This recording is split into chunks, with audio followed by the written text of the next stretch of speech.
मैं ज्योतिषाचार्य अरुण कुमार मिश्र आप सभी के बीच में ज्योतिष शास्त्र तथा अन्य भारतीय संस्कृति से जुड़ी हुई जानकारियों को प्रस्तुत करता रहता हूं और आप सभी के प्रेम तथा स्नेह के फलस्वरूप आज एक अलग प्रकार की जानकारी लेकर आया हूं। आशा करता हूं कि आप हमारी इस जानकारी से अवश्य ही लाभान्वित होंगे।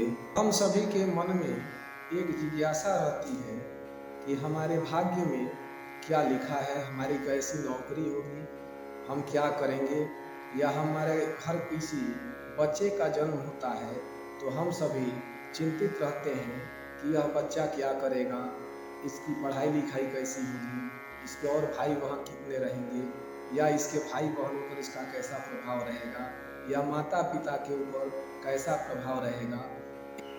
जो बच्चा जन्म लेता है उसे हम जातक कहते हैं। वो लड़का है या लड़की है अथवा अन्य में है, यह चीज मायने नहीं रखता है।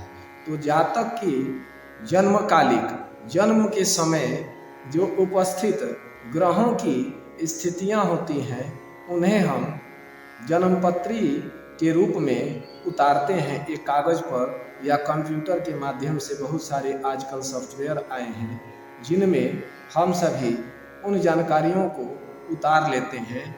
अब आप देखिएगा एक चक्र बना रहता है, इस पर हम व्यापक चर्चा आगे करेंगे। तो उस चक्र में ग्रहों के नाम के प्रथम अक्षर या कंप्यूटराइज कुंडली निकालिएगा तो उसमें ग्रहों के नाम भी भरे रहते हैं। तो वे ग्रह क्या हैं, अथवा किसी जातक का जन्म होता है तो नक्षत्र के चरण का उल्लेख देखते हैं।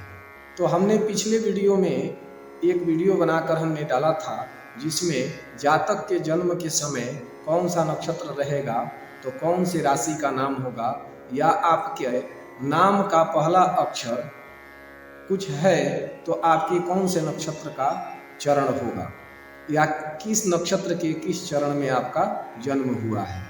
इस प्रकार से हम जब जातक का जन्म होता है तो किसी ज्योतिषी के पास जाते हैं और वहां जा कर के कहते हैं कि गुरुजी हमारे बच्चे का टिप्पण या जन्मपत्री बना दीजिए।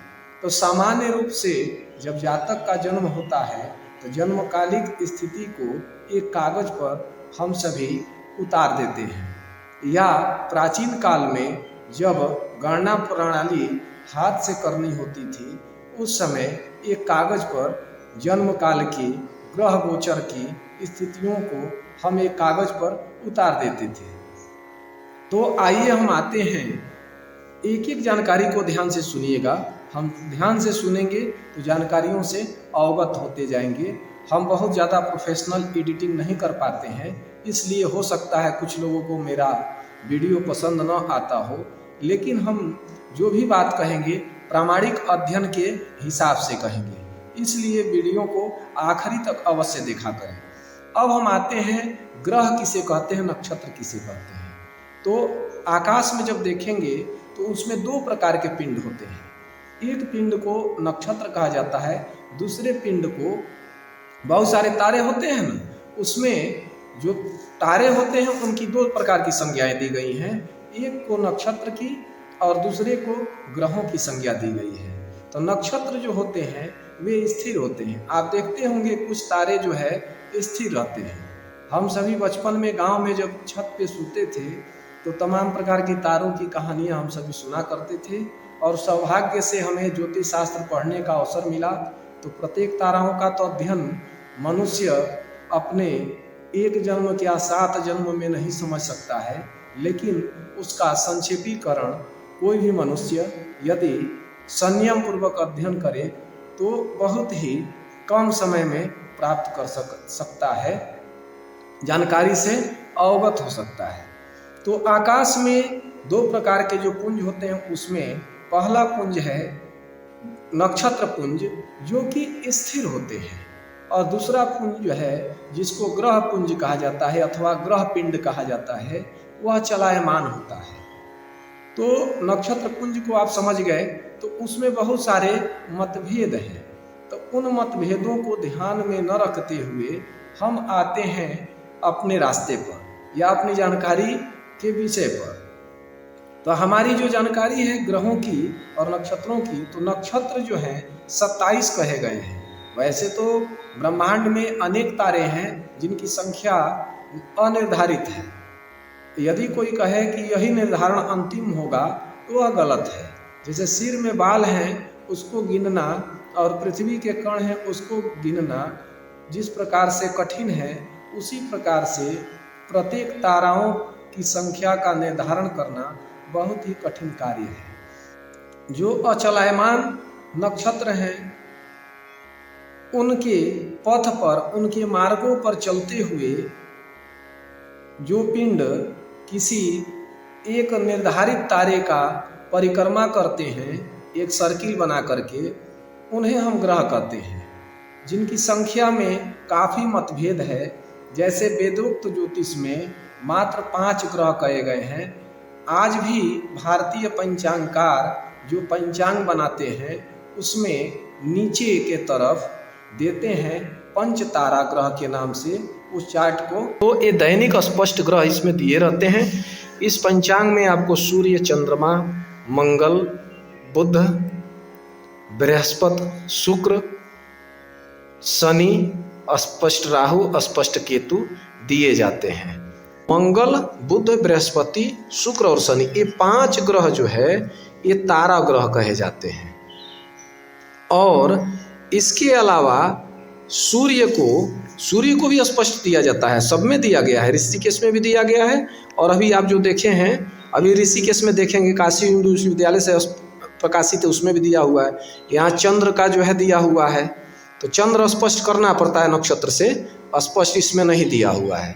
और आपके काशी हिंदू विश्वविद्यालय से प्रकाशित है, उसमें सूर्योदय कालिक चंद्र स्पष्ट भी दिया रहता है। इसमें स्पष्ट सूर्य दिया हुआ है कि किस राशि कितने अंश, कितने कला, कितने विकला पर हैं। ये राशि है, ये अंश है, ये कला है, ये विकला है। इसके पश्चात ये 2 ग्रह यहाँ भी दिए गए हैं। तो चंद्रमा को मन माना जाता है और सूर्य को आत्मा माना जाता है, इसलिए इनको ग्रह की संज्ञा नहीं दी गई है।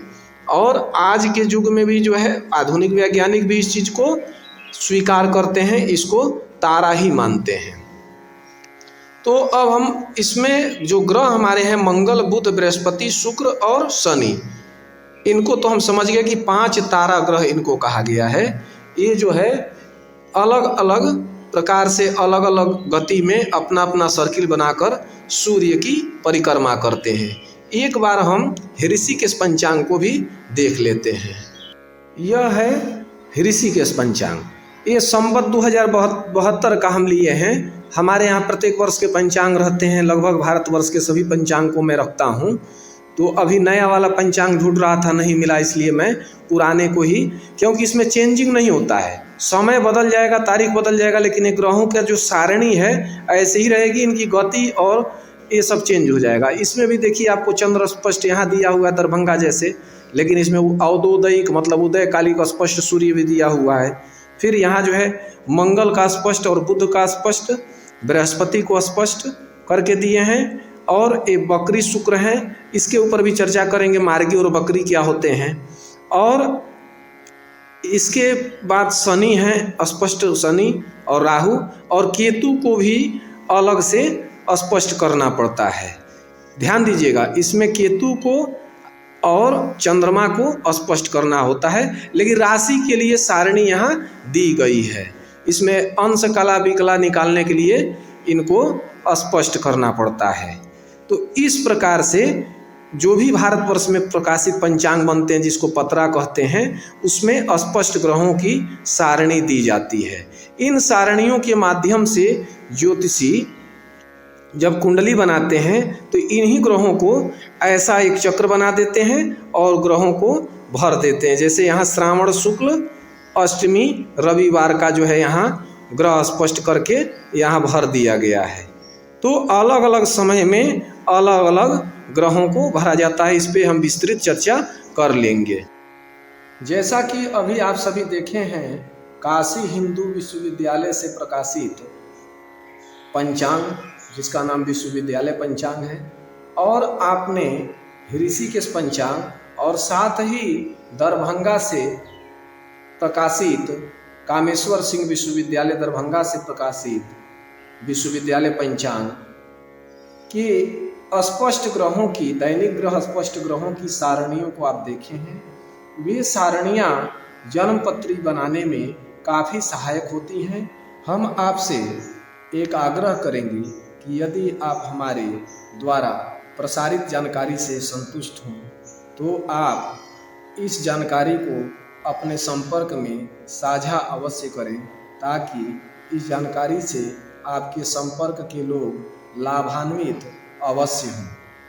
हम उन मित्रों का भी धन्यवाद करेंगे जो लोग हमें इस प्रकार की जानकारी प्रस्तुत करने के लिए प्रेरणा देते हैं। हम अपने परम मित्र आर मुखर्जी जी का बहुत बहुत हृदय से धन्यवाद देते हैं, जो कि हमें किस जानकारी को किस समय प्रस्तुत करना है, घंटों अपना अमूल्य समय दे करके जानकारी को प्रस्तुत करने की विधि हमें समझाते रहते हैं। यह जो कुछ भी जानकारी आपके बीच हम ला रहे हैं, यह उन्हीं की प्रेरणा है और कभी भी किसी की दी हुई प्रेरणा को नहीं भूलना चाहिए। धन्यवाद, आपका शुभ हो। और हम भगवती माँ भवानी से प्रार्थना करते हैं कि आप सभी उत्तरोत्तर वृद्धि प्राप्त करते रहें। और हमारे चैनल को यदि आप अभी तक सब्सक्राइब नहीं किए हैं तो आप सब्सक्राइब अवश्य करें।